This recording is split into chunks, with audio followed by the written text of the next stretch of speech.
Our third reader this evening is Dede Montgomery.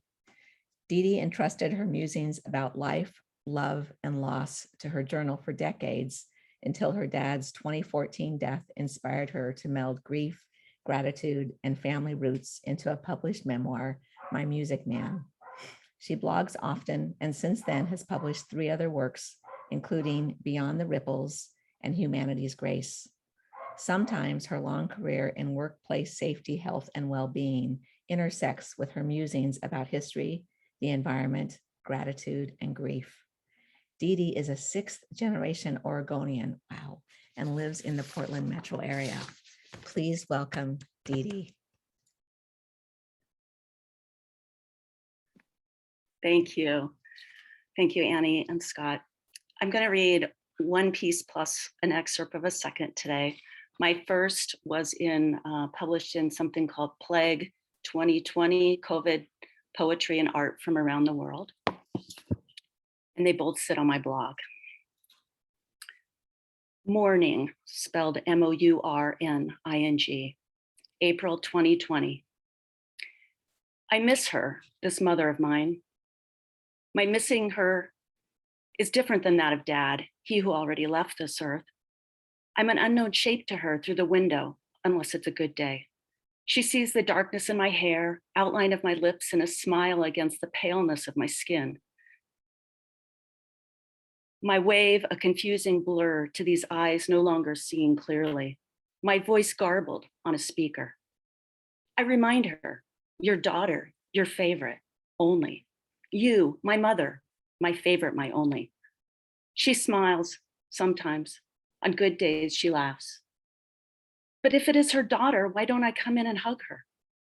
I remind her, and she nods her head slowly in sad agreement. I sing to her, and on good days, she sings along. I go slowly so she can keep up. A delay between my phone and what I barely hear as the speaker echoes through the window. I sing another. She shakes her head and says no. Is it too sentimental? Good times then, not now? Suddenly she's disturbed. Songs like that don't belong in this weird world that none of us can understand, including her. I read to her, selecting only funny or simple stories through this complicated communication. On good days, she laughs, smiles, nods along. On bad days, she closes her eyes. Asleep or elsewhere, I'm not sure. My voice catches, no crying, I can't cry, not now.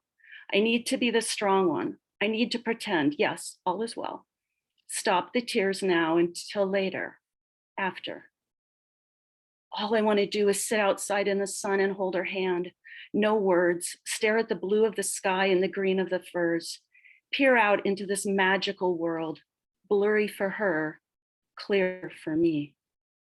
Nature that is strangely still here, wondrous and awakening in the spring with peachy tulips rimmed with yellow, laden catkins drooping from maples. Yes, I say, we are lucky, some of the lucky ones. I don't feel lucky. She's had a good life, a long one. She knows, but not now, not as she had hoped it would be now. Me too, family, children, a paying job and benefits, roof over my head and food in the pantry, and yet I cry.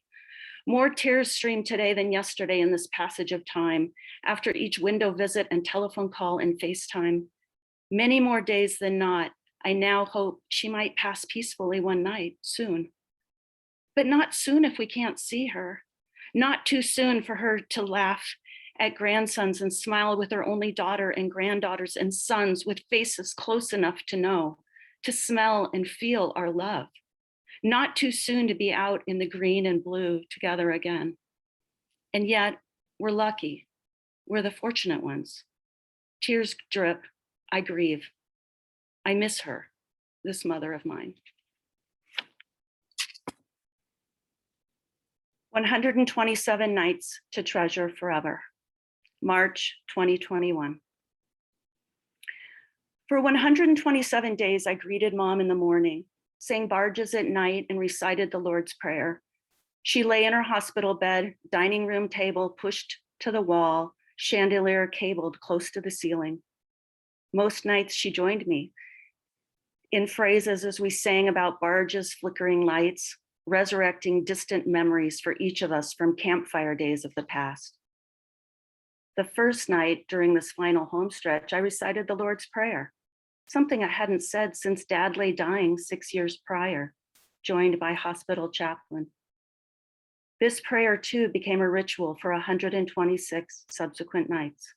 Mom joining in with me, one night reminding me of a passage I forgot.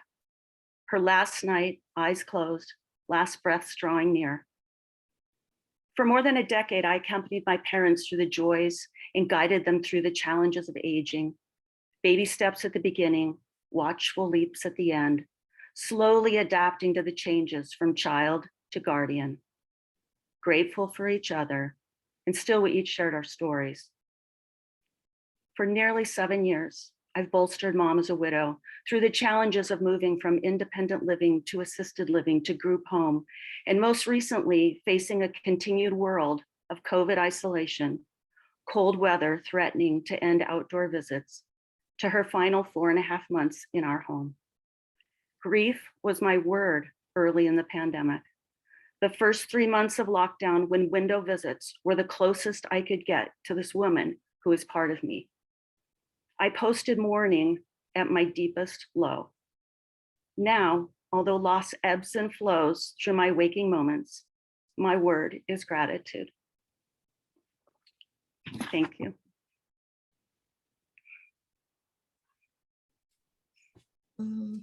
Thank you, Dede. That's lovely.